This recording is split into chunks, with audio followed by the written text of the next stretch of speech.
तो सबसे पहला मुख्य नियम है आप जैसे लोगों के लिए, वो वही है, खाना खाने के बाद कभी भी पानी ना पिएं। ये सबसे जरूरी, सबसे आवश्यक नियम। खाना खाने के बाद कभी भी पानी तुरंत ना पिएं, 1.5 घंटे के बाद पानी पिएं। एक्सप्लेनेशन में पहले दे चुका हूं, अगर आप चाहें तो फिर समझा देता हूं। खाना खाते ही पेट में अग्नि प्रदीप्त होती है, उसको जठर अग्नि कहते हैं। जठर पेट का वो स्थान है जहां खाने का पाचन होता है। हिंदी में उसको आमाशय कहते हैं, संस्कृत में जठर कहते हैं। तो जठर स्थान पे अग्नि प्रदीप्त होती है और ये अग्नि 1.5 घंटे तक ही रहती है। तो 1.5 घंटे तक पानी ना पिए तो अग्नि अपना काम अच्छे से करेगी, तो भोजन आपका अच्छे से पचेगा, रस में बदलेगा। और मैंने आपको क्रिया बताई थी कि पहले खाना जो है ना पेस्ट में बदलता है। जैसे आप घुटी हुई खिचड़ी खाते हैं ना, खिचड़ी, वैसे खाना बनता है, वो 1.5 घंटे में बनता है। फिर उसके बाद रस निकलता है, और जब रस निकलेगा तब पानी की जरूरत है, क्योंकि बिना पानी के रस नहीं बनता। तो कहते हैं 1.5 घंटे के बाद पेट भर के पानी पिए। यह सबसे जरूरी, सबसे आवश्यक पहला नियम। दूसरा नियम, पानी कभी भी पिए तो घूट घूट भर के पिए। यह मैं बहुत आवश्यक नियम मानता हूं सबके लिए, आप जैसे लोगों के। आप में से थोड़ा अगर किसी को भी धीरज हो, धैर्य अपने जीवन में, तो आप ये चालू कर दीजिए, पानी घूट घूट घूट, जितना कम से कम 1 घूट में पानी पी सके उतना, और मुंह में घुमा घुमा के, ऐसे ऐसे कर करके। आप 6 महीने बाद देखना, 6 महीने बाद आपके शरीर की पूरी बायोकेमिस्ट्री बदल जाएगी। सबसे पहली चीज जो आप महसूस करेंगे, आप कहेंगे मैं पहले से ज्यादा फ्रेश हूं, आप कहेंगे मैं पहले से ज्यादा हल्का हो गया, माने वजन कम हो गया, आप कहेंगे पहले से अच्छी नींद आ रही है, आप कहेंगे पहले से अच्छा खाना हजम हो रहा है, आप कहेंगे पहले से ज्यादा मेरे दर्द कम हो गए, जो घुटनों का, कमर का, कंधे का, जगह जगह, आप कहेंगे चक्कर आना बंद हो गए, आप कहेंगे सुबह सुबह उठकर सिर का दर्द कम हो गया। ऐसी 85 बातें आप खुद कहेंगे 6 महीने के बाद। आप करिए इसको। मैंने तो कई लोगों को बताया साल साल भर से कर रहे हैं, 1.5 साल से कर रहे हैं। मैंने आपको एक उदाहरण दिया था, हमारा एक सहयोगी है, कल बेंगलोर में 140 किलो का था, 1 साल से घूट घूट पानी पी रहा है, अभी 70 किलो का है। कोई आसन नहीं करता, कोई प्राणायाम नहीं करता, जिम में नहीं जाता, कोई एक्सरसाइज नहीं करता, क्योंकि उसको फुर्सत भी नहीं है, आईटी कंपनी में काम करता है। लेकिन इतना जरूर करता, पानी जब भी पिएगा घूट घूट पिएगा, खाने के 1.5 घंटे बाद ही पिएगा। यह अद्भुत है।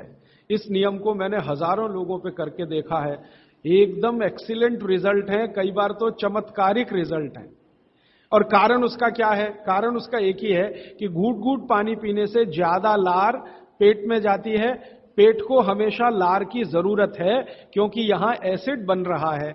एसिड खाने के समय में जो निकले तो खाना पचे, खाने के आगे पीछे जो एसिड निकलता है वो डाइल्यूट होना ही चाहिए, नहीं तो वो पूरे रक्त में जाकर उसकी एसिडिटी बढ़ा देता है।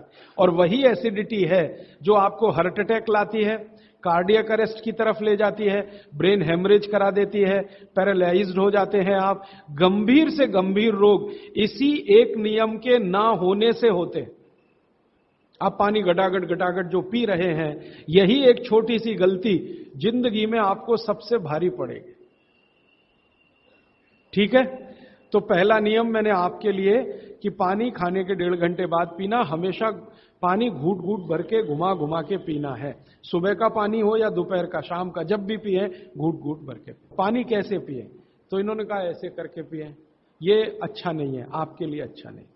आपको पानी हमेशा पीना है तो शरीर के नजदीक रख के ही पानी पिए। हमारे भारत में, मैं आपको एक बात ऐसी कहता हूं जो थोड़ी सी हटकर है, लेकिन आपको समझाने में मदद करे। भारत में हजारों साल की जो सभ्यता है, गिलास नहीं है। ये गिलास जो है ना विदेशी है, गिलास भारत का नहीं है। ये गिलास जो है ना यूरोप से आया, और यूरोप में पुर्तगाल से आया। ये पुर्तगाली जब हमारे देश में घुस गए, तब से गिलास में हम फंस गए। गिलास अपना नहीं है, लोटा है, लोटा।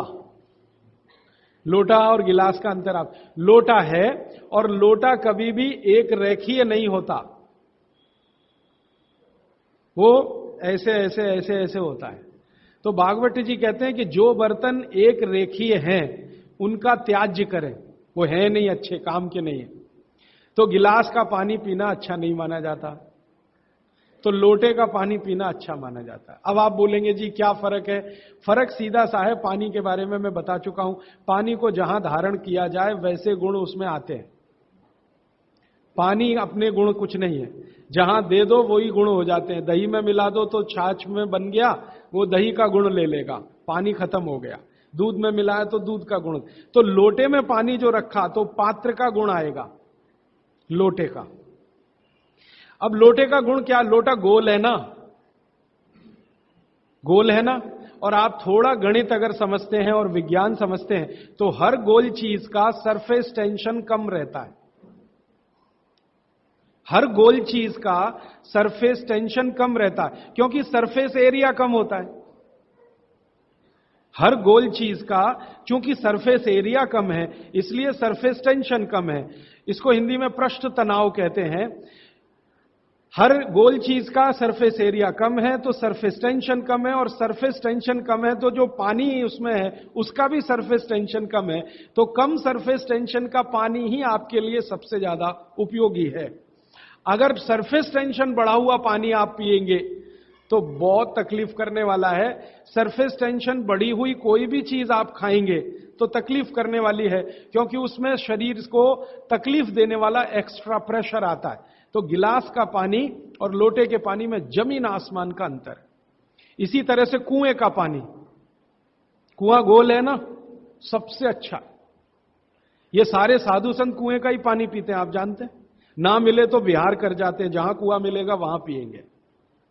देखा है ना आपने साधु संत, वो कुएं का पानी उनके लिए सर्वश्रेष्ठ है, क्योंकि कुआं गोल है, कुएं की सरकमफरेंस कम है और सरफेस एरिया कम है, इसलिए सरफेस टेंशन कम है।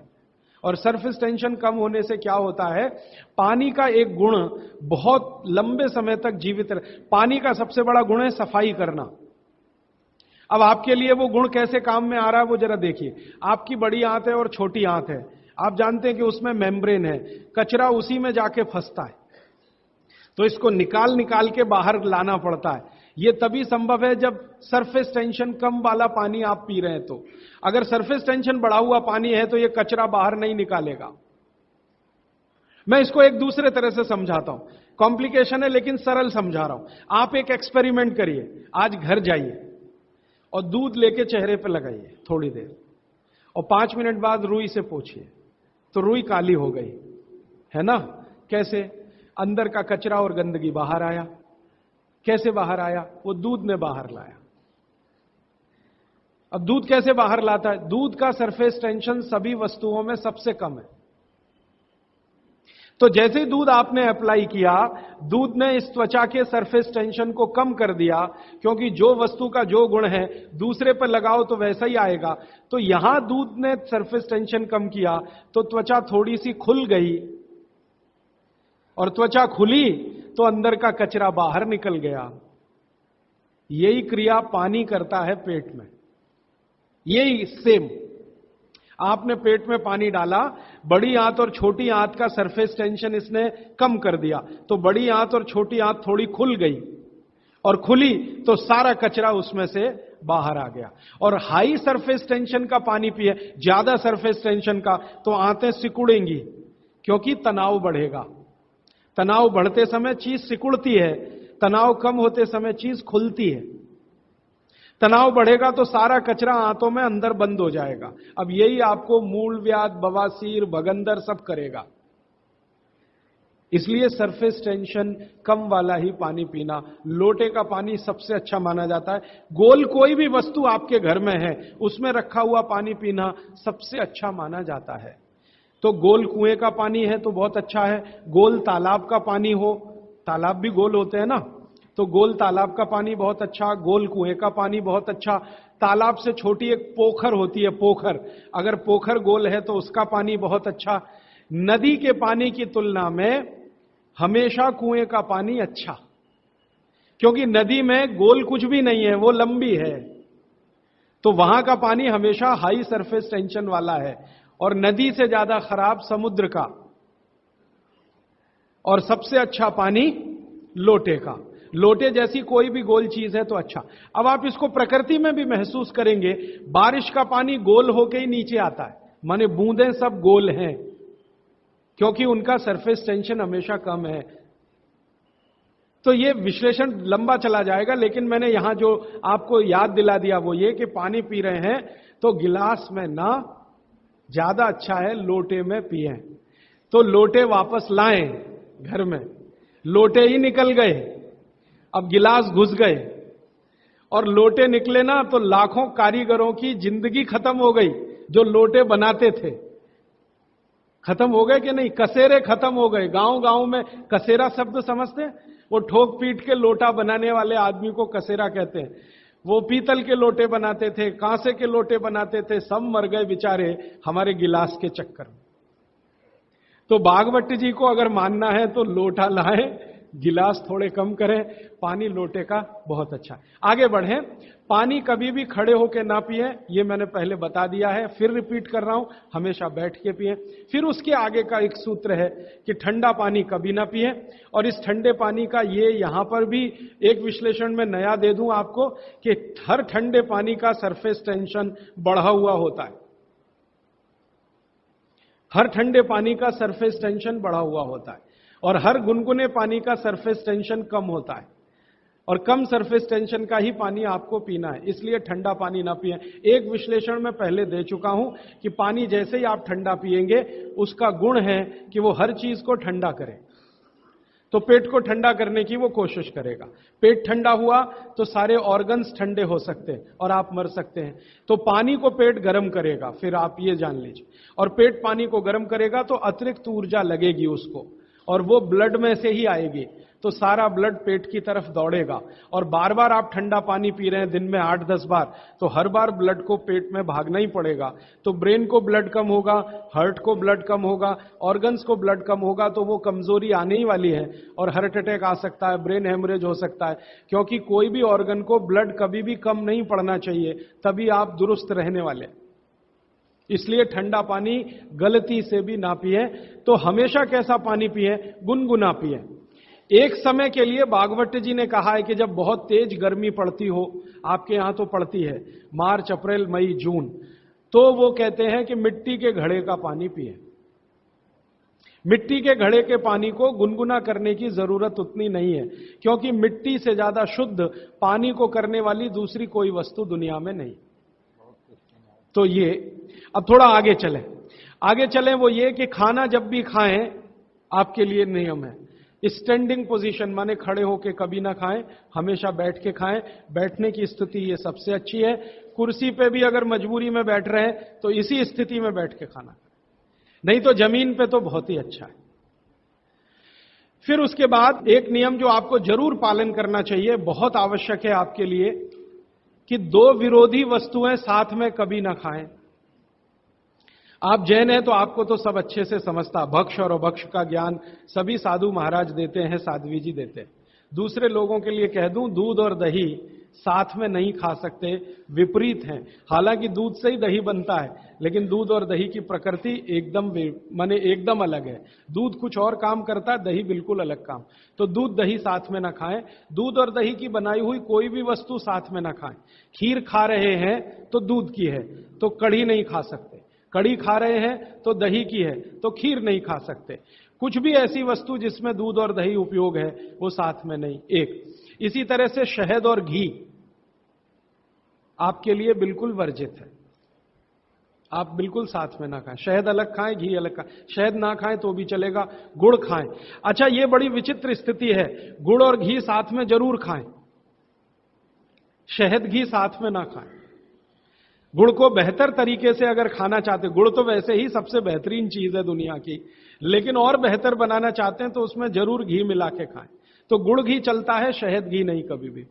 इसी तरह का एक नियम है कि जैक फ्रूट माने फणस, कटहल दूध के साथ सबसे खतरनाक है। और मैंने कहा खट्टे फल जितने भी हैं संतरा है, मौसमी है, वगैरह वगैरह, ये दूध के साथ बिल्कुल नहीं चल सकते। एक ही फल है, बागवती जी कह रहे हैं, जो खट्टा भी है और दूध के साथ जरूर खाएं, वो आंवला है। आंवला ये जरूर दूध के साथ खाएं। इसके आगे का एक नियम है, वो द्विदल वाला एक नियम तो बता ही दिया, द्विदल और दही ना खाएं, और मजबूरी है कोई खाने की तो दही को गर्म करें, माने बघारें, तासीर उसकी गर्म करें, फिर आप खाएं, नहीं तो नहीं खाएं तो अच्छा है। द्विदल खा रहे हैं तो 1-1.5 घंटे बाद दही खाएं। छाछ अगर खा रहे हैं द्विदल के साथ तो 1-8 घंटे के बाद पी लें, और अगर पीनी ही है तुरंत, प्यास नहीं रुक रही है, तो छाछ को बघारें, माने उसमें अजवाइन हो, थोड़ा जीरा हो, हींग हो, उसका छोंक लगाएं तो उसकी तासीर बदलती है, तो आप ले सकते हैं। और इसके आगे का एक नियम कि सुबह का खाना 9:30-10 बजे तक, क्योंकि उस समय जठर अग्नि सबसे ज्यादा तीव्र है, और शाम का खाना 5-6 बजे तक। ये मैंने आपके हिसाब से कैलकुलेशन किया। बागवती जी ने कहा इसमें जलवायु का, मौसम का ध्यान रखना है, तो आपके हिसाब से, माने आप चेन्नई में हैं तो 9, 9:30, 10 बजे तक भरपेट खाना खाएं, शाम को 5-6 बजे तक भरपेट खाएं। बीच में अगर आप कहते हैं जी भूख लगी तो कुछ फल खा लें, नहीं तो अच्छी चीज बागवती जी ने जो कही है, सुबह का खाना जो 9-10 बजे खाएं, शाम का 5-6 बजे, उनको बीच में भूख लग रही है तो कहते हैं चना और गुड़ खाएं, शेंगदाना और गुड़, माने मूंगफली और गुड़ खाएं, माने उस समय आप चिक्की खाएं, क्योंकि गुड़ और चना, गुड़ और मूंगफली उसमें है। दोपहर को अगर भूख लग रही है, चिक्की आप चाहें तो अच्छी भी खा सकते हैं, माने ज्यादा भी खा सकते हैं। बस एक ही तकलीफ ध्यान में रखें कि जब चिक्की और गुड़ ज्यादा हो जाए तो थोड़ी सोंठ चाट लें या थोड़ी सोंठ खा लें, तो उसका जो तासीर है वो तुरंत बदल जाता है। नहीं तो ज्यादा चिक्की खा ली तो नाक में से खून आ सकता है। तो नाक से खून ना आए, थोड़ी सोंठ या अदरक, सोंठ इस्तेमाल करते हैं तो सोंठ, नहीं तो अदरक, उसके साथ ले। फिर आगे बागवती जी कहते हैं कि आपके भोजन का आपके जो वातावरण से बहुत रिश्ता है। आप जिस वातावरण में रह रहे हैं उसका ध्यान हमेशा रखें। अब मान लीजिए आप मद्रास में रह रहे हैं, तो मद्रास के आसपास का जो वातावरण है ये गर्म है। गर्म वातावरण में गेहूं नहीं हो सकता, गेहूं को होने के लिए ठंड चाहिए। तो निश्चित रूप से चेन्नई के आसपास किसी खेत में गेहूं अच्छा होगा नहीं। कोशिश करेंगे तो तब अच्छा होगा जब ठंड बढ़ जाए, क्योंकि गेहूं ठंड की फसल है, गर्मी की नहीं। गर्मी की फसल जो है वो चावल है, धान है, चावल है, बाजरा बहुत गर्मी की फसल है। ये राजस्थान में रहने वाले सब लोग जानते हैं कितनी गर्मी है राजस्थान में, और वहीं बाजरा सबसे अच्छा होता है। कच्छ में, सौराष्ट्र में कितनी गर्मी है, बाजरा सबसे अच्छा वहीं होता है। तो गर्मी की जो फसलें हैं वो धान है, बाजरा है, और जौ है, जवारी है। जवारी आप समझते, ज्वार, ज्वार। तो ये सब आपके लिए अच्छे हैं। यहां चेन्नई में आप रहते हैं ना, ज्वार की रोटी खाएं, बाजरे की रोटी खाएं, गेहूं की कम, ना खाएं तो भी चलेगा। जो यहां हो रहा है वो ज्यादा खाएं। अब आप बोलेंगे गर्मी में भी बाजरे की रोटी खाएं, ना खाएं, क्योंकि बाजरा वैसे तो गर्म है, लेकिन गर्मी में भी खाना है। मान लो आपको स्वाद है, छूट नहीं रहा है, जगह छूट गई है, स्वाद नहीं छूटता। मन हमारा अभी भी राजस्थान में है या कच्छ में है या सौराष्ट्र में, कुछ मजबूरी है कि हम यहां रह रहे हैं। अगर ये मजबूरी खत्म हो जाए तो आप सब भागेंगे यहां से। मजबूरी कैसी, कच्छ में, सौराष्ट्र में इतना ही पैसा आ जाए तो आप सब चले जाएंगे, क्योंकि मन जो है ना छूटता नहीं है, स्थान से लगा रहता है, स्वाद मन के साथ जुड़ा हुआ है। तो स्वाद के लिए ही अगर बाजरा खाना चाहते हैं तो बिना गुड़ के ना खाएं। यहां पर चेन्नई में गुड़ और घी के साथ बाजरे की रोटी आप खा सकते हैं, गुड़ और घी के साथ जवारी की रोटी आप खा सकते हैं। ज्यादा आप खाएं तो चावल आपके लिए, धान जो यहां होता है वो सबसे अच्छा है। तो तासीर ध्यान रखें, आबो हवा का ध्यान रखें, वातावरण का ध्यान रखें, हर बनाते समय भोजन में और खाते समय भोजन। ये कुछ सूत्र हैं जो बहुत आवश्यक हैं आपके लिए, मैं मानता हूं, जो मैंने आपको पिछले एक 45 मिनट या 30 मिनट में जो रिपीट किए, जिनको मैं बहुत आवश्यक मानता हूं। और इसमें से एक सूत्र छूट गया जो बहुत आवश्यक, सुबह सुबह उठकर पहले पानी पिए, सुबह सुबह उठकर पहले पानी पिए। कारण मैं बता चुका हूं कि उठते ही आपके मुंह में जो लार बन रही है वो बहुत बहुत बहुत कीमती है, उसकी कीमत लगा नहीं सकते आप, वो एकदम अमूल्य चीज है, वो अंदर ही जाए तो अच्छा है। तो आप उठते ही पानी पीने का नियम बनाए। कितना पानी पिए? मैंने बताया था 18 से कम उम्र के जो बच्चे हैं उनको लगभग 1.5 से 2 गिलास, 60 से ऊपर के जो बुजुर्ग हैं उनको भी 1.5 से 2 गिलास, और आप जिस उम्र में हैं 18 से 60 तो कम से कम 3 गिलास। पीने का तरीका वही है, सिप सिप सिप सिप करके पीना। और ये सुबह का पानी अकेला पानी है जो बिना प्यास के भी पीना। जी, ये मुख्य नियम मैं मानता हूं आपको जरूर धारण करने चाहिए। और मेरी एक दूसरी गुजारिश है, आप जितने भी लोग बैठे हैं इन सब नियमों को पालन करें। आज से कुछ ने तो शायद शुरू भी किया है 2-3 दिन से, जरूर पालन करें। हो सकता है कि 6 महीने के बाद, 8 महीने के बाद मेरी आपकी फिर मुलाकात हो, तब आप मुझे इसकी रिपोर्टिंग करें। रिपोर्टिंग करें क्यों? मैं आप सबको भागवत का चेला बनाना चाहता हूं।